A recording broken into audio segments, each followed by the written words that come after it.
Venice, city on the water. A place of beauty and romance that attracts millions of visitors every year. Just a few steps from the well-trodden tourist routes, there's a very different Venice, one populated by fascinating creatures.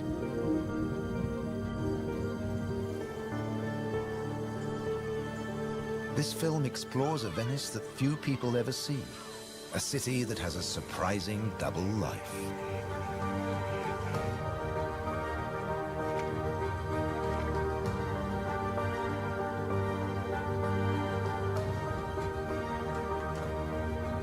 There are secret places and wild creatures in this watery world that most outsiders never discover. In the skies above, on the beaches, and in the canals are the true Venetians that live in every hidden corner of the city and the lagoon. Wild Venice is their home.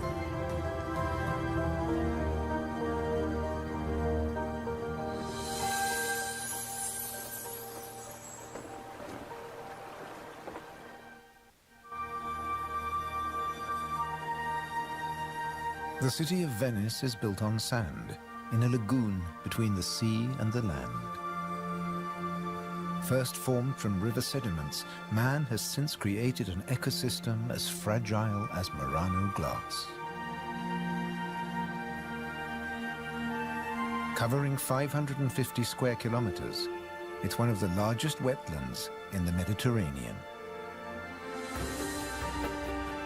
Flamingos arrived at these Venetian waters quite recently. They crisscross the Mediterranean from North Africa to France's Camargue, to Sardinia, Tuscany, and now Venice.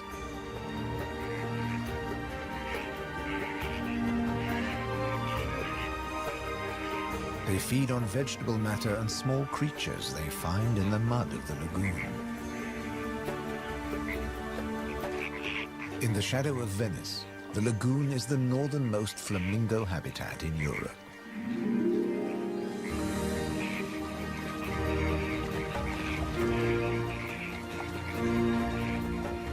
They're here now, but in a few weeks, many will move off again to find richer pickings.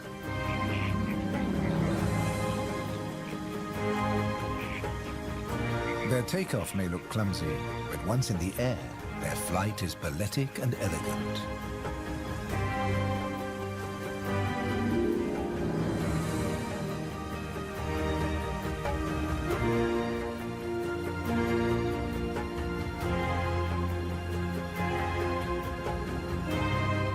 And before too long, they'll return to the safety of this lagoon, tucked between the sea, the city, and the Alps. The distant peaks helped form the lagoon. The mountain streams washed their rocky sediment towards the sea to make this habitat.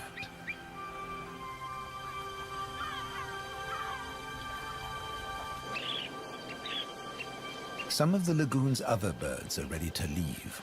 Dunlin, small waders, fed well in the rich mud. They rest on the wooden piles that support the whole of Venice.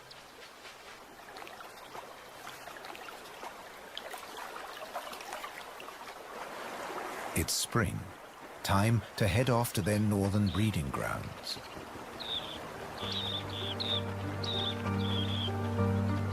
But the cormorants won't be lonely this summer. As the Dunlin fly away, other birds are flocking in. A bird's eye view reveals the full beauty of the lagoon. A labyrinth of uninhabited islands, intertwined canals, and swampy sandbanks.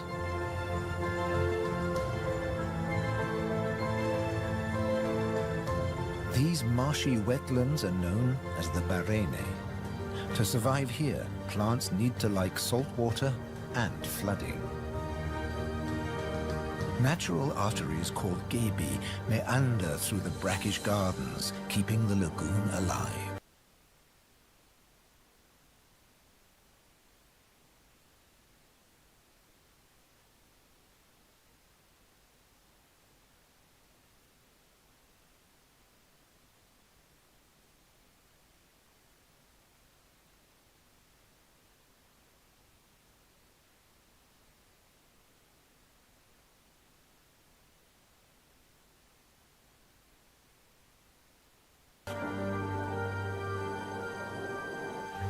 The same waters flow through the city. The curving streams between the islands became the magical canals of Venice.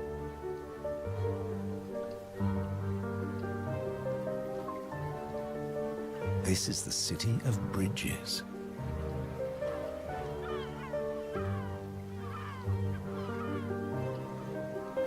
Visitors are mesmerized by the romance of the canals and the ancient architecture, and often miss the smaller, wilder sights around them.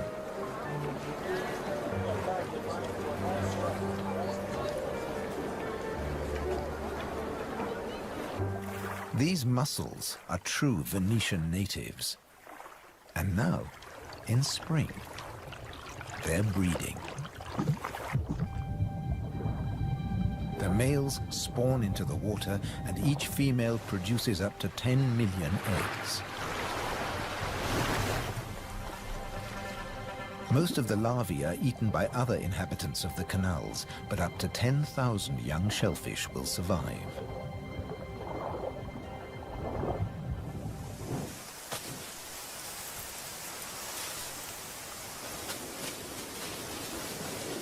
Just beyond the city, colonies of birds are breeding too. But a hazard of urban nesting is constant disturbance.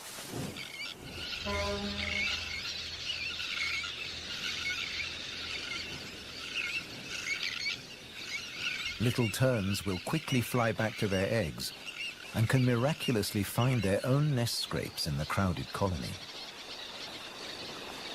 Their cousins, the sandwich terns, lay their eggs directly onto the sand. If the terns are disturbed, they have little time for incubating their eggs. The sand won't keep them warm for long.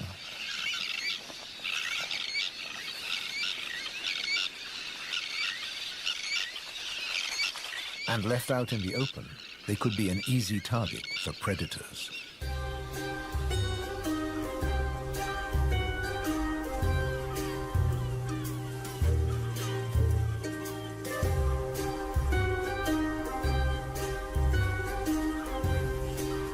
Foxes are the biggest predators hereabouts. But from the air, he's easy to spot. The birds make it known he's not welcome anywhere near their nests.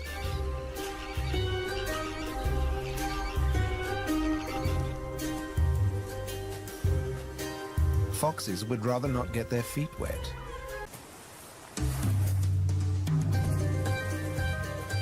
The grand leap disturbed another nesting bird. Now it's a question of following the scent.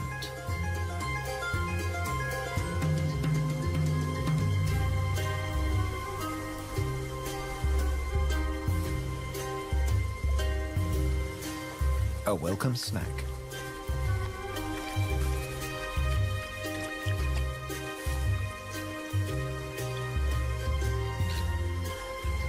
Just beyond the sand dunes is the busy colony.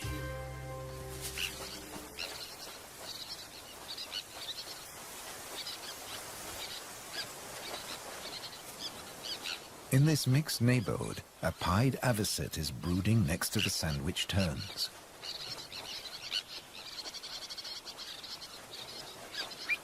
With nests so closely packed, there can be conflicting territorial claims with the common terns.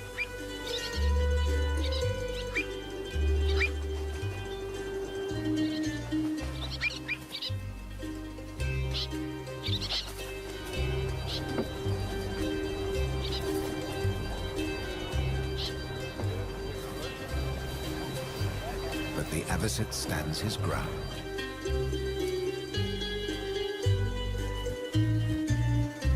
Is the main waterway of Venice, dividing the city in two. It follows the course of the ancient river Brenta that runs from the Alps all the way into the lagoon. It offers a journey through architectural history, starting in the 13th century.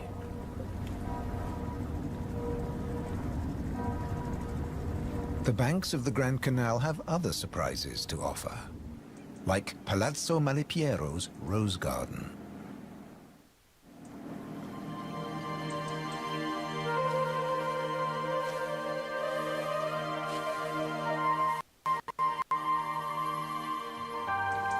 Nestled between the buildings is a hidden paradise.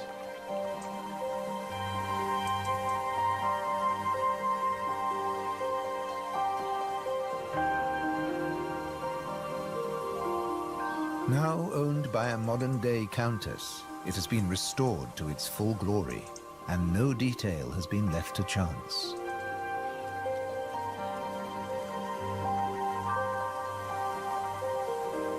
With the luxury of space in a city whose every square centimeter is exploited for maximum profit, it's also a sanctuary for many small animals.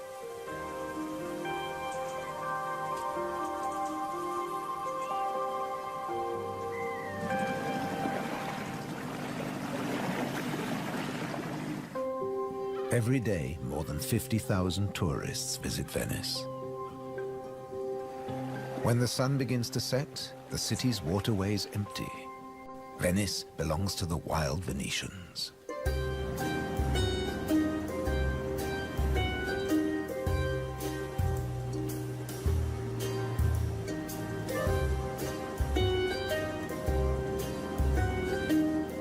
Rats prefer to search for food in the cool night air.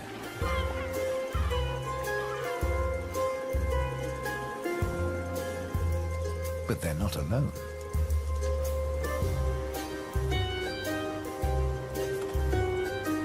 Pine martins are hungry too, and rats are on their menu. Pine martins are welcome in the city as they're natural rat catchers.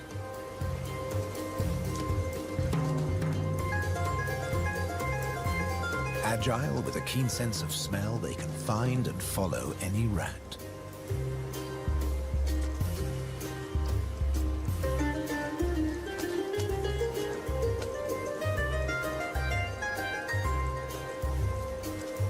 But they're endangered too.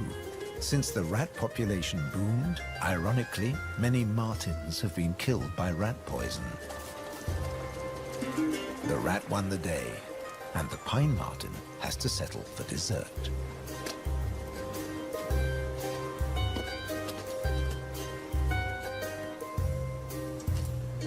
Not such a sacrifice, as pine martens are omnivores. Both meat and veg are on their menu. And such a meal is an easier option.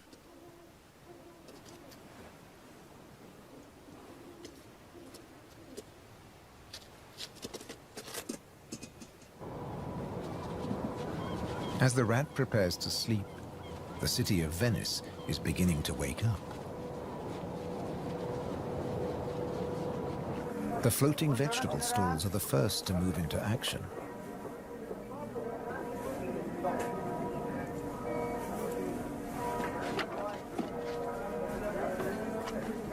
Soon these silent waterways will become busy highways again. In the 18th century, over 8,000 gondolas navigated the Venice canals. Now there are only about 400 left. Life in Venice may be moving with the times. But one thing never changes. It dictates the daily rhythms of the city and the lagoon. Twice a day, the tide rises and falls as seawater washes in and out of the lagoon.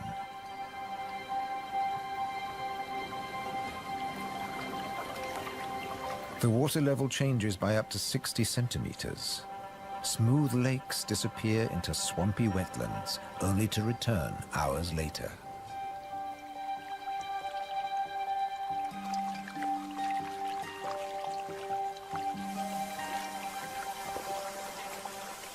Retreating water levels reveal a surprise.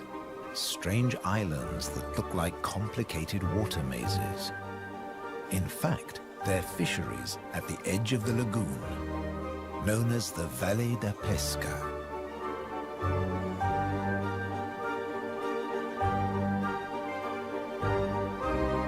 They've been worked by the same families for generations, using a simple but ingenious method.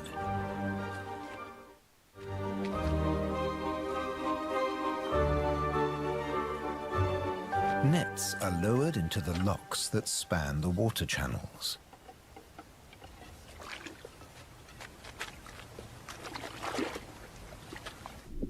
In the springtime, the locks bar the way to the young fish that stream into the lagoon to feed.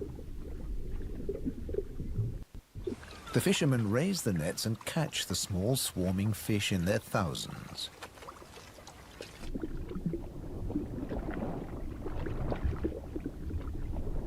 It's easy to scoop them out, but these fish are not for eating.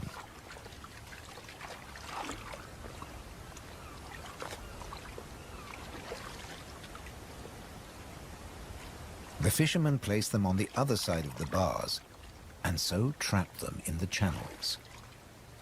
Here, the spring fish are held under perfect conditions until they grow big enough to harvest.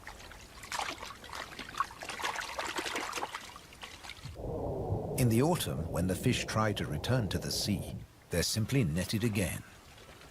This time, they don't get away. Kingfishers have a more dramatic technique.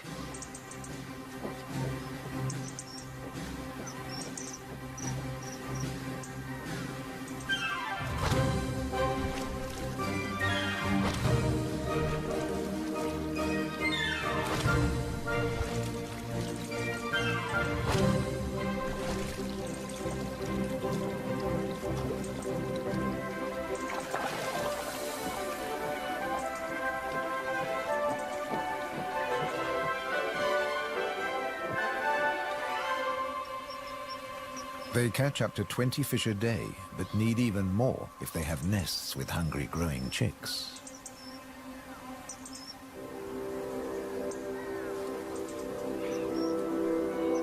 It takes enormous skill, but also violence. A sharp blow to the head stuns the fish. And when it stops wiggling, the kingfisher can turn it round without fear of it escaping. The scales and fins of the fish need to be in line.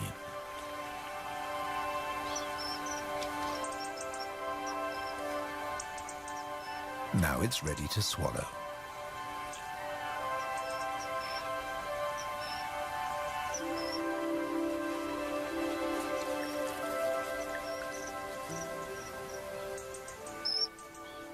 These shallow, brackish waters at the edge of the lagoon are perfect hunting grounds for a kingfisher.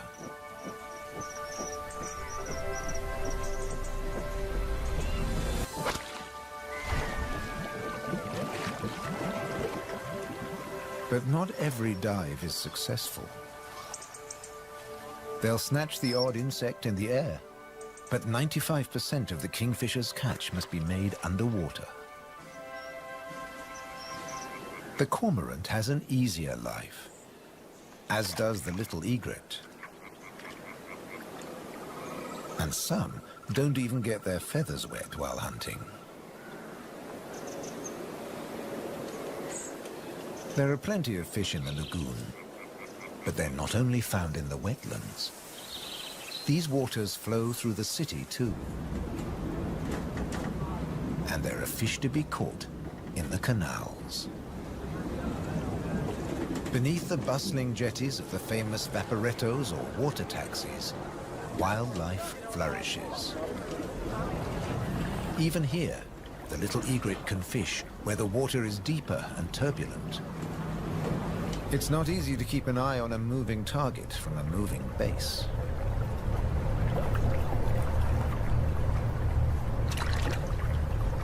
But persistence and patience pay off.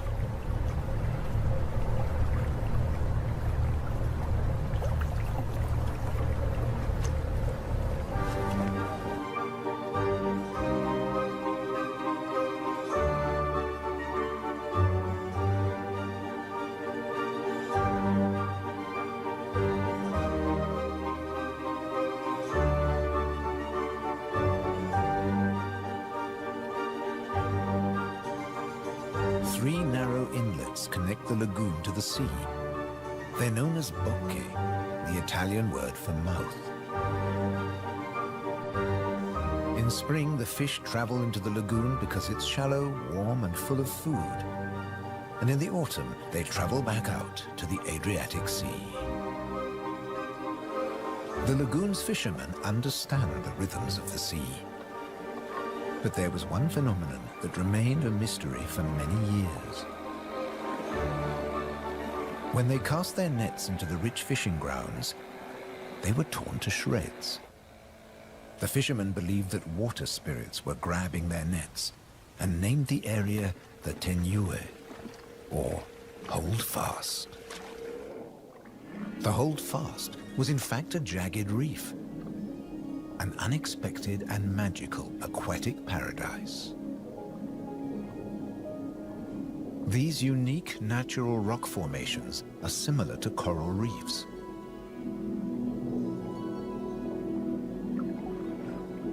They're home to all kinds of remarkable creatures. Serpent stars, or marine annelids.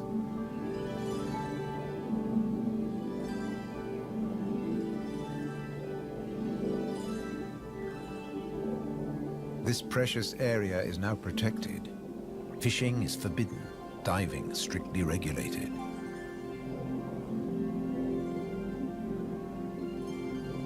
Even harvesting a shellfish delicacy like these canastrelli is banned.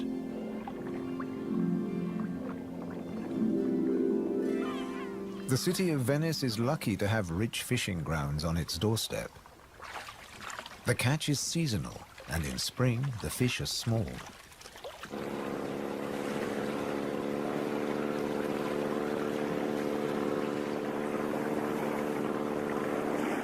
But the fishermen will go out, as long as they can find a buyer. Only the weather can hold them back.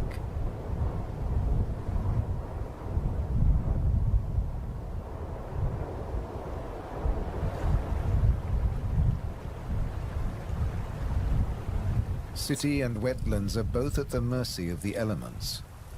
A storm is heading towards the lagoon. When rain-bearing clouds build up against the southern face of the Alps, and when warm southerly winds whip up the sea, water is driven into the lagoon, flooding the city and engulfing the swampland.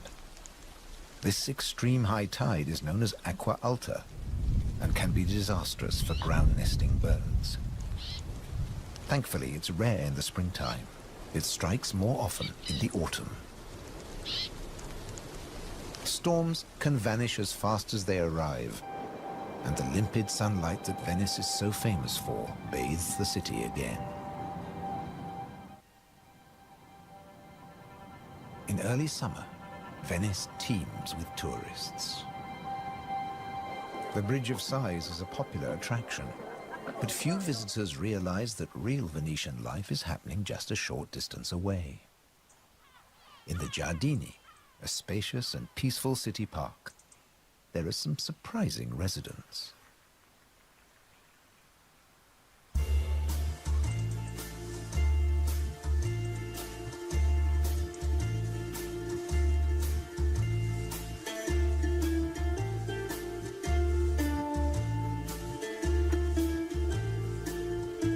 This prehistoric-looking creature is an amorous green toad looking for a mate. After all, this is the city of romance. But for a toad, finding a partner in a city isn't always easy. Even a quiet park is full of danger and disruption.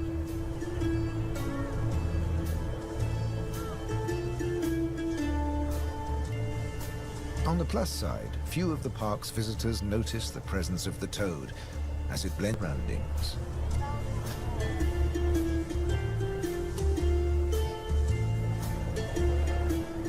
Another of the city's visitors is far more conspicuous. A stark contrast to the ancient buildings it comes to celebrate.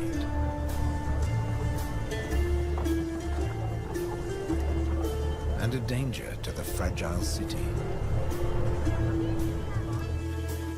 The toad at last finds a more secluded waterside spot.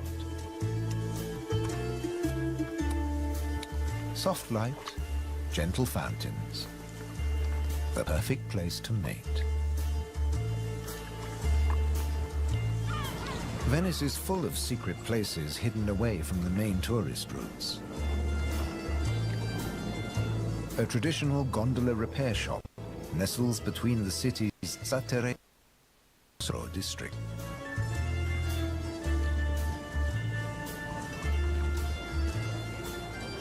Cry the boats in the peace of the backwaters. The tranquility also attracts some exotic-looking animals.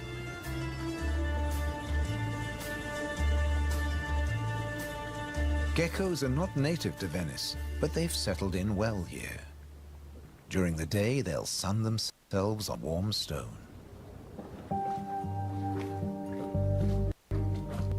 They're waiting for nightfall, when the insects they eat will emerge. And in the golden light, birds that hunt geckos settle in for the night. Terns fly back to the safety of the colony, and others enjoy a final bath. Evening always brings a measure of peace to the city. The Grand Canal is now very quiet, a perfect time for the gecko.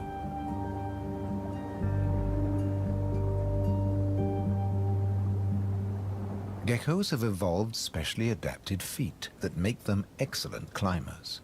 Their toes are covered in millions of tiny branched flaps with incredible adhesive power, so they can grip and climb the smoothest surfaces, even glass. The city is empty now. The Grand Canal is deserted.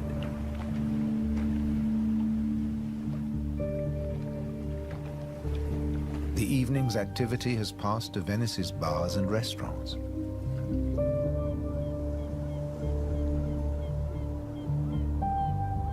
By the time the tourists are safely tucked up in their beds, the city is like a ghost town. Almost. A rat has ventured out to make the most of any scraps left behind. He must take care not to become a meal himself. Owls on the prowl.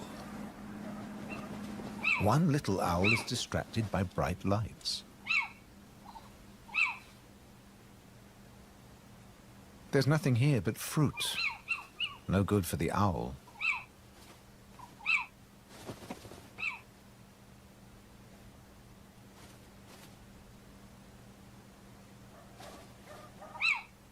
This house call hasn't paid off. Time to make a swift exit. The lucky rat will make it home tonight.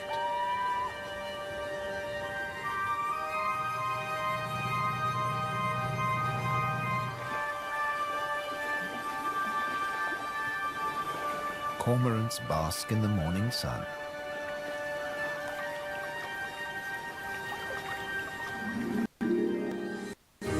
The terns start fishing early. The colony is now a hive of activity.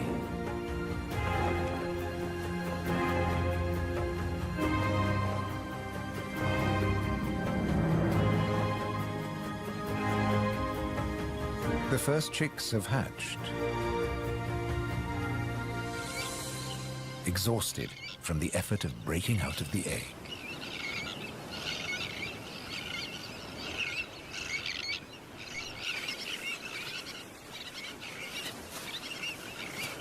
Around them, the colony has turned into a busy Italian restaurant as the adults noisily deliver their food.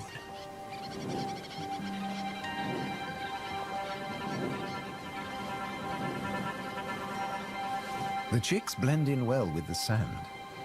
Their cries for food are a new and insistent sound on the beach.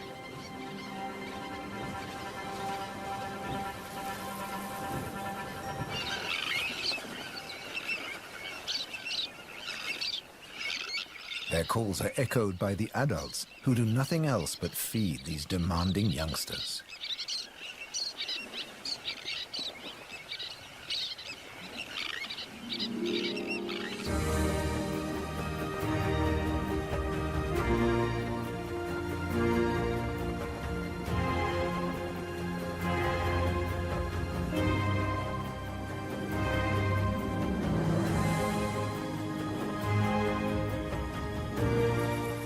It's hot and humid, and the lagoon is at its most beautiful. The hot summer months are the quietest for the fishermen. They take advantage of this time to mend their nets.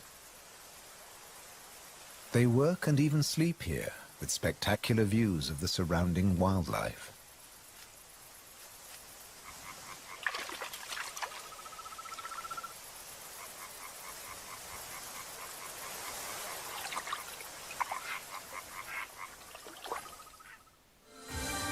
About 8% of the lagoon's surface consists of islands. 20,000 people once lived on Torcello. Now only the cathedral tower remains. Burano is known for its colorful buildings. San Francesco del Deserto is home to a Franciscan monastery. The island of Madonna del Monte is being swallowed by the lagoon, but the ruins of its monastery still stand proud.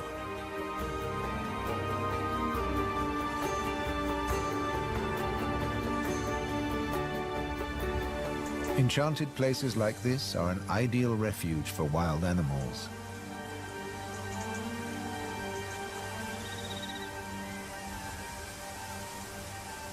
And the island's ancient monastery has some new inhabitants. The ruins are the perfect place for kestrels to nest.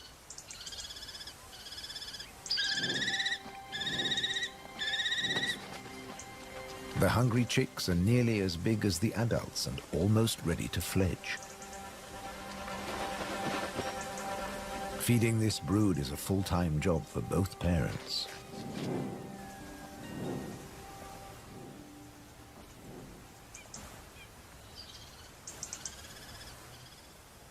Finally, curiosity gets the better of the young birds and they start to emerge from their hiding place.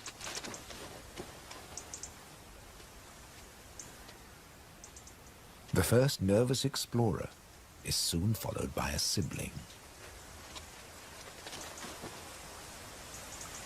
They wait cautiously on a ledge, while one of the adults watches from afar.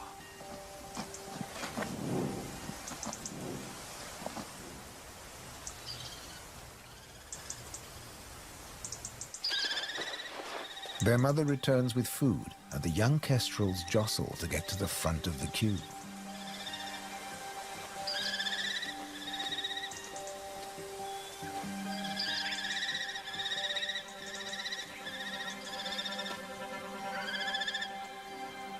The keenest and the loudest chick is fed first.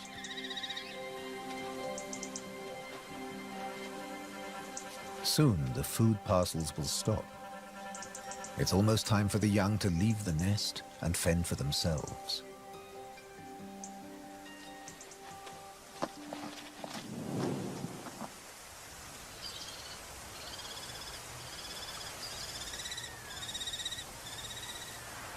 Not all of the lagoon is quite so peaceful. Venice's Lido, with its luxury hotels, is where the human bathers gather.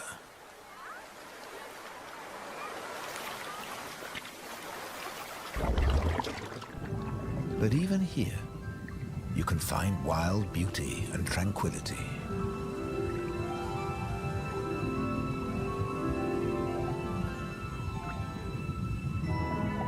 In the Tenue, Venice's reef, one of nature's most delightful performances is in full swing. The squid's mating dance. The pair move together like synchronized swimmers as waves of rainbow colors pulse along their bodies.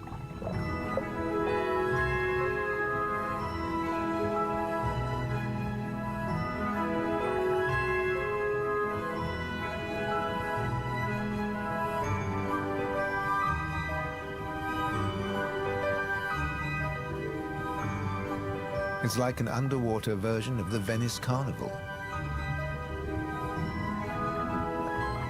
complete with face masks and disguises.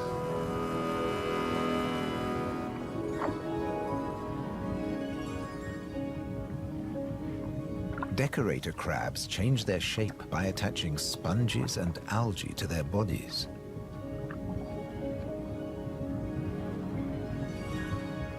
These bizarre disguises are excellent camouflage. The crabs creep past their neighbors and predators like living rocks from the seabed.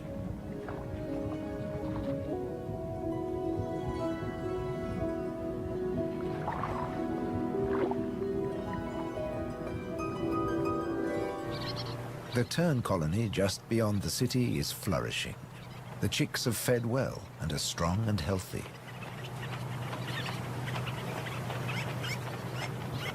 The young birds are gathered in a creche, with 1 or 2 adults looking after them all.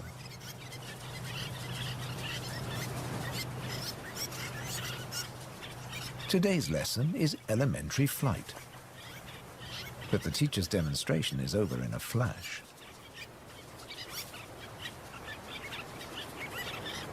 The young birds flap their wings to exercise their growing flight muscles, but they're not ready to take to the air yet.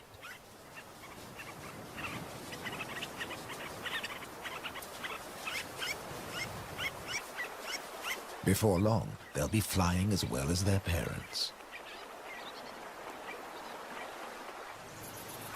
The young kestrels are also preparing for takeoff.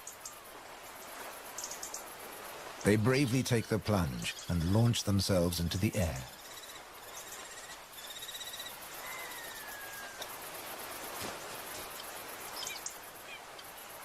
Dropping from a height makes their first flights easier. Once in the air, they're in their element and can glide and flap back to safety.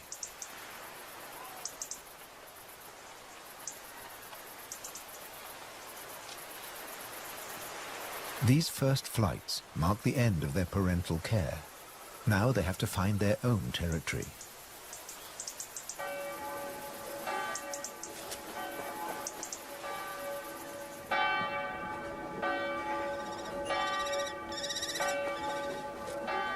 One of the kestrels has made its way to the nearby island of Burano. It's unlike the remote nest site, but it still has everything the kestrel needs. Just like the ruins, the brightly colored walls offer protection. These birds are welcome visitors, and the people here seem happy to have a kestrel watching over them.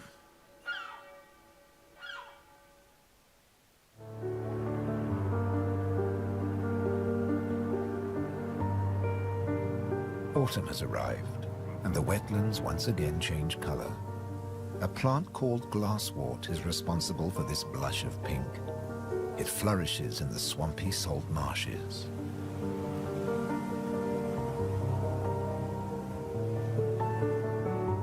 The first autumn mists mark the end of summer. The bright, humid days give way to cooler, grayer hues. The sea and the sky seem to merge into each other. Now in September, the sea is generally calm. But from the autumn equinox, there are high tides. And sometimes, Venice floods. For now, the water is still and shimmers like liquid mercury. When the temperature drops, the beaches are finally too cold for tourists. Animals better equipped to bear the chill reclaim them. A hungry fox sniffs along the shore looking for food.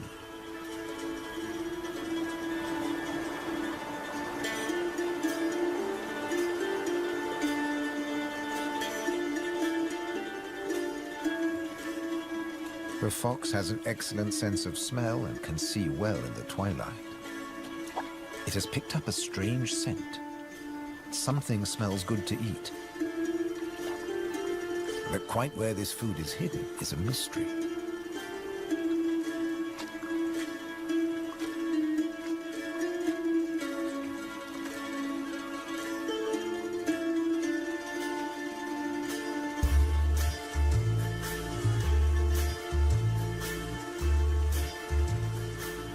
Crabs have been crossing the beach, leaving behind a number of trails, and the fox is very confused.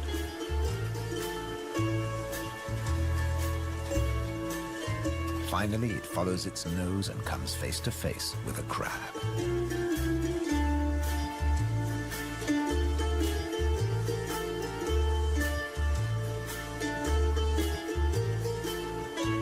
It's an unequal battle, but the crab has the advantage of armor and weapons.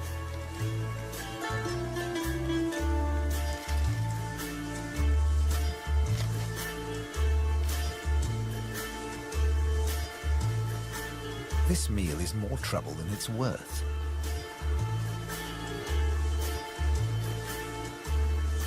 There must be easier pickings.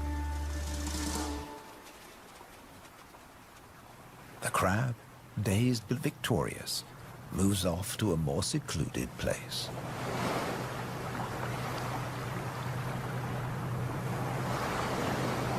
More crabs congregate on the shoreline looking out to sea. But just across the water, the residents of Venice are having a less comfortable time. The waters of the lagoon are creeping into the city.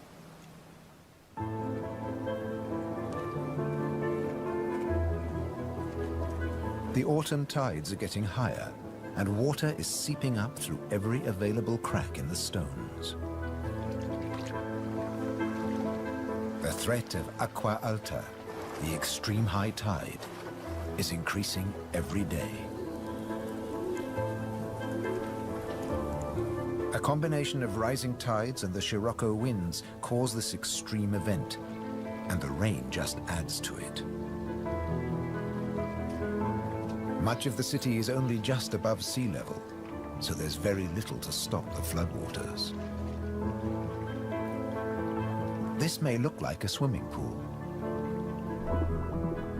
but it is in fact St. Mark's Square. Fortunately, this only lasts a few hours.